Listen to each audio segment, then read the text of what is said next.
ऊपर से नीचे तक देखता था, कितने हंसमुख, कितने प्रसन्न वदन, कितना उनके अंदर वो मतलब सरलता, सादगी, इन सब गुणों को मैं आज इस अवसर पर बहुत ही विनम्र हृदय से, पूर्ण हृदय की गहराइयों से प्रणाम करता हूँ और उनके उस ज्योतिर्मय जीवन से कुछ मैं प्रेरणा लेकर के सदा उनकी स्मृति में अपने आप को कोशिश करूँगा कि जो वो चाहते थे उस तरह का मैं जीवन जी सकूं, जो भारतीयता, संस्कृति, विशेष रूप से इन तीनों चीज़ों से प्यार था उनका। हमारी प्राचीन संस्कृति, हमारा वर्तमान भारत और संस्कृत भाषा, इन तीनों चीज़ से उनका विशेष विशेष लगाव था। एक दिन स्वामी जी जब वो पतंजलि योग पीठ में व्याख्यानों की श्रृंखला चलाई हुई थी तो मुझे कहा कि संस्कृत पर बोलो। तो मैं जब वो उस विषय में कुछ बोला तो बाद में कहने लगे कि आपने तो बहुत अच्छी अच्छी कुछ ऐसी बातें बतलाई, मुझे बिल्कुल इस बारे में जानकारी नहीं थी, तो अब तो मेरी और भी निष्ठा बढ़ गई है। तो इन्हीं शब्दों के साथ मैं अपने अपने विनम्र भावों को उनके चरणों में समर्पित करता हूँ। भगवान उनकी ये जो आत्मा है वो इसी तरह से, मुझे ऐसा लगता है कि वो गए नहीं, वो यहीं फिर पैदा होकर के और फिर हमारे बीच में भारत और देश और जाति के लिए, और मुझे लगता है कि पतंजलि योग पीठ के एक अच्छे बालक बन करके वे फिर यहाँ काम करेंगे और फिर जो है स्वामी जी के जैसे मजबूत हाथ थे वैसे ही फिर बनेंगे। इन्हीं भावनाओं के साथ ओम। योग कर रहे हैं, संस्कृत पढ़ रहे हैं, इसमें जुटे हुए हैं, ये बुजुर्ग भी बच्चे होकर इस आंदोलन में लगेंगे, ये तो हमारा शाश्वत, और वो तो निश्चित रूप से, क्योंकि पुनर्जन्म का सिद्धांत हमारा सत्य ही है, वेद और वेदोक्त ज्ञान वो सत्य ही है। और मैं उनका इतना विराट ज्ञान, एक खास बात ये कि कुछ लोग मैंने देखा ज्ञानी बात है, लेकिन अपनी बात को उनको कहो कि आधा घंटे में 1 घंटे में आपको कहना है, तो उसको जिस रूप में वो प्रस्तुत करते थे वो भी एक विलक्षण प्रतिभा थी उनकी, कि संपूर्ण विषय को 1 घंटे में, आधा घंटे में कहना है और इतने प्रभावशाली तरीके से कहना है कि जो सुने वो भीतर तक जाग जाए और वैसा ही हो जाए। खैर, उनकी अनंत उनकी प्रतिभा थी। श्रद्धेय गुरुदेव आचार्य श्री बलदेव जी महाराज, जिन्होंने हमें व्याकरण के साथ साथ आचरण सिखाया, और आज उनका पूरा पतंजलि योग पीठ परिवार यहाँ है और हमारे गुरुदेव भी यहाँ पर हैं। उनको वो भी उतना ही प्यार करते थे जैसे हम सब उनसे आंतरिक स्नेह करते हैं। मैं श्रद्धेय गुरुदेव से कहूँगा वो भी 2 शब्द यहाँ पर। सभी मिलकर के गायत्री मंत्र बोले। ओम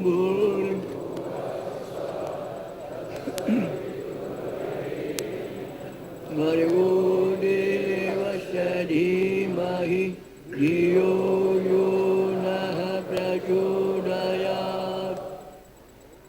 आदर व सत्कार के योग्य पवित्र आत्माओं, करोड़ों देश भक्तों को बहुत बड़ा आघात पहुंचा है, पूर्णिया क्षति हुई है, अमूल्य रत्न खो दिया है,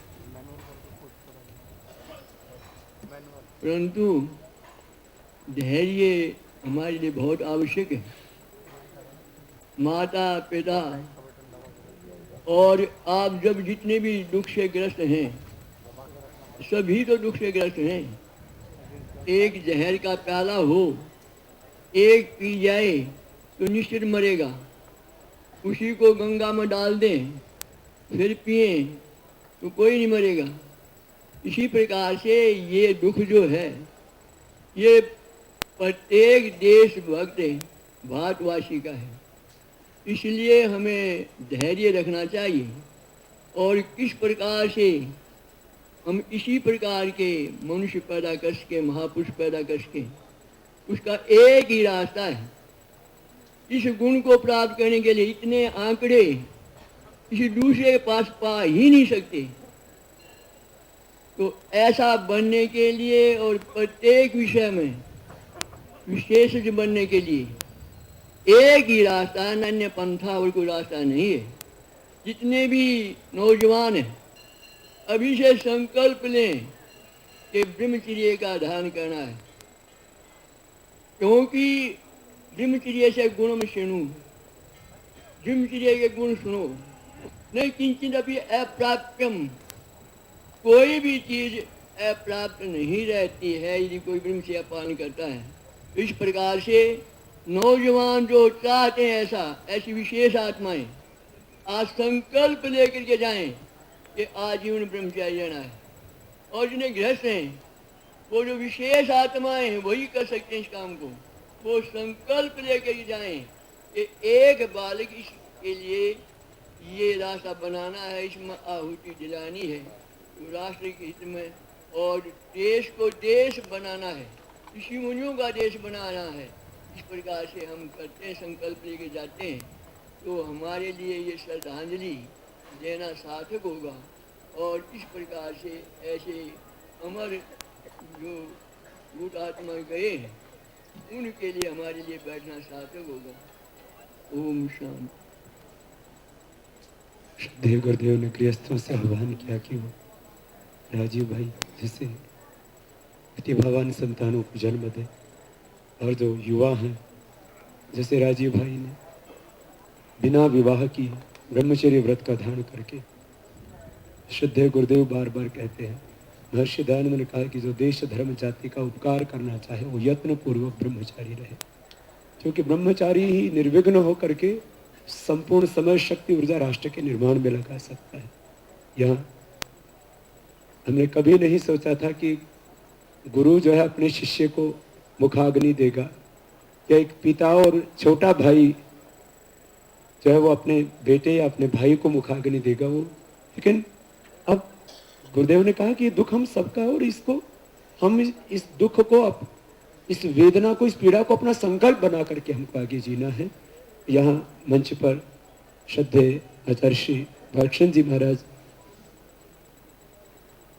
मैं उनसे कहूँगा कि वो भी श्रद्धांजलि के दो शब्द। आचार्य जी से मेरे से भी ज़्यादा उनके पास बैठते थे जब भी मुख्यालय में रहता, क्योंकि ज़्यादा आचार्य जी यहाँ रहते, और जब भी वो कभी बीच में आते, जब भी रहते तो आचार्य जी के पास में भी बैठ करके बहुत विनोद भी किया करते थे और बहुत आपस में स्नेह। हाँ, मैं आचार्य शिष्य का हूँ, वो भी दो शब्द। ओम। सभी गुरुजनों को प्रणाम और आत्मीय सभी हमारे सहयोगी साथी पतंजलि योगपीठ और भारत स्वाभिमान के सभी दिव्य आत्माओं को नमन करते हुए, निश्चित रूप से हम प्रत्येक व्यक्ति जिस पीड़ा का अनुभव कर रहे हैं वह पीड़ा हम उसको शब्दों में वर्णन नहीं कर सकते हैं। शायद हम संकल्प के द्वारा उस पीड़ा को कम कर सकेंगे। प्रिय भाई राजीव जी वास्तव में मुझसे बहुत प्यार करते थे। हमारा बहुत लंबा संबंध नहीं रहा, परंतु बहुत लंबे समय तक हमने चर्चाएं भी नहीं की। थोड़ी देर बैठते थे, थोड़ी ही बातें होती थी। वो बहुत विद्वान थे, सब तरह से उनके अंदर भगवान ने बहुत प्रतिभाएं दी हुई थी। फिर भी कभी कुछ बात मैं कहता था तो उनको ऐसा बच्चे की तरह से, आचार्य जी ये तो मुझे पता ही नहीं था। मैंने कहा आपको बहुत कुछ पता है जो हमें पता नहीं है। तो इस तरह से बड़ी सरलता, नम्रता, और दूसरी बात जो उनसे हमें बहुत एक ग्रहण करने वाली बात है, क्योंकि कोई व्यक्ति हमारे बीच में होता है, कभी कभी हम उसकी महत्ता को कम समझ पाते हैं, पर जब वो हमारे बीच से चला जाता है तो वो सारी बातें याद आने लगती हैं।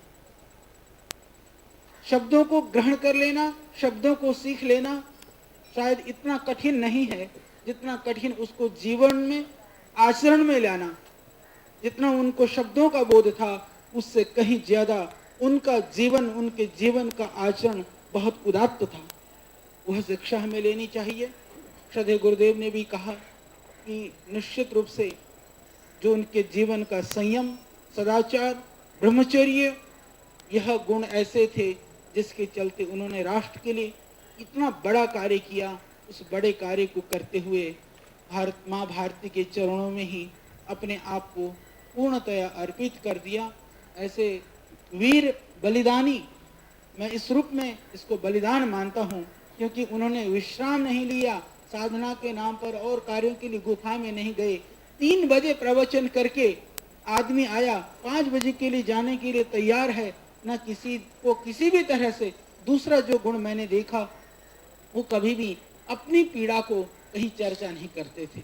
हम लोगों की आदत होती है, थोड़ा सा भी बुखार हो जाए, जुकाम भी हो जाए, हमें लगता है कि 10 आदमी हमसे पूछे कि हमें तो बुखार हो रहा है, हमें तो जुकाम हो रहा है, पर उस व्यक्ति के अंदर कहीं भी अपने चेहरे पर सिकन तक नहीं आने देता था।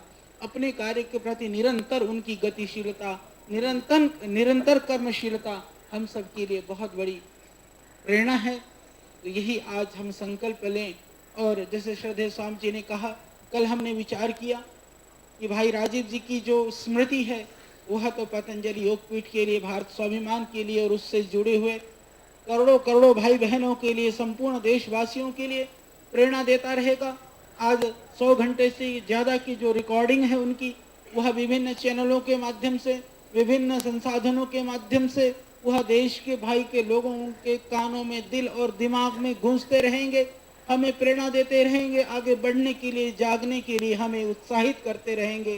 पुनरपि पतंजलि योगपीठ का जो भवन है, जो भारत स्वाभिमान, जो संकल्प श्रद्धेय स्वामी जी का है, जो स्वप्न था, उस स्वप्न को साकार करने के लिए लगा हुआ जो हमारा सपूत, हमारा प्रिय भाई था, वह राजीव जी के स्मृति में उस भवन का नाम हमने, जो भारत स्वाभिमान का जो मुख्यालय है, विशाल भवन बन रहा है, राजीव भवन के रूप में उस मुख्यालय भवन को जाना जाएगा। और उसके साथ में श्रद्धेय स्वामी जी के आदेश से हमने 30 नवंबर, उस सपूत का जन्मदिन भी यही था जो 1967 में पैदा हुए थे, और 30 नवंबर के ही दिन वो भगवान को प्यारे हो गए। जिस परमात्मा ने कार्य के लिए भेजा था उसने अपने पास उनको बुला लिया है।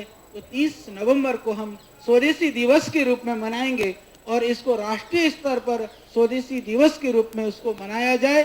उसके लिए पतंजलि योगपीठ और उससे जुड़े हुए तमाम करोड़ों लोग से मैं आग्रह करूंगा। तो भाई राजीव जी की स्मृति में स्वदेशी दिवस के रूप में 30 नवंबर को हमेशा उस तरह के आयोजन करेंगे और जीवन को स्वदेशीमय बनाने के लिए आप संकल्प लें और स्वदेशी का व्रत लें। स्वदेशीमय बनाने का यही व्रत हमारे जीवन में, मैं समझता हूँ कि एक शब्द में मैं कहूँ कि भाई राजीव जी को देने के लिए सबसे बढ़िया श्रद्धांजलि क्या हो सकती है, तो मैं कहूँगा कि यदि हम अपने जीवन के अंदर स्वदेशी का आग्रह रखें, स्वदेशी वस्तुओं का, स्वदेशी औषधियों का, तो देश के प्रति श्रद्धा, प्यार और स्वदेशी का आग्रह और उसका अनुपालन वास्तव में प्रिय भाई राजीव जी के लिए मैं समझता हूँ सबसे बड़ी और सबसे सच्ची हमारी श्रद्धांजलि होगी। उसके लिए हम संकल्पित हों और 30 नवंबर के दिन को हम स्वदेशी दिवस के रूप में मनाएं, सबसे आग्रह। और उस पुण्य आत्मा के लिए, क्योंकि वो पवित्र आत्मा थी, पुण्य आत्मा थी, परमात्मा की व्यवस्था से यह दुनिया में आई, उसी के व्यवस्था से इस दुनिया से विदा हुई, तो निश्चित रूप से वह उस आत्मा को भगवान सब तरह से सर्वविध अच्छी जगह पर पहुंचाएगी कि परमात्मा की व्यवस्था से वो पहुंचेंगे, इसमें कोई शक नहीं है।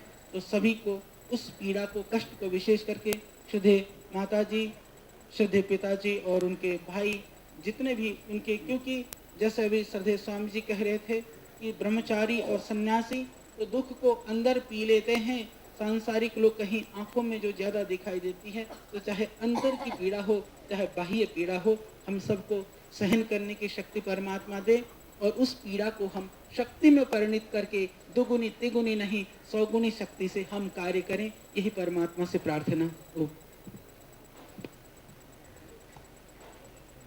शुद्धाचार्य ऋषि ने जैसे कहा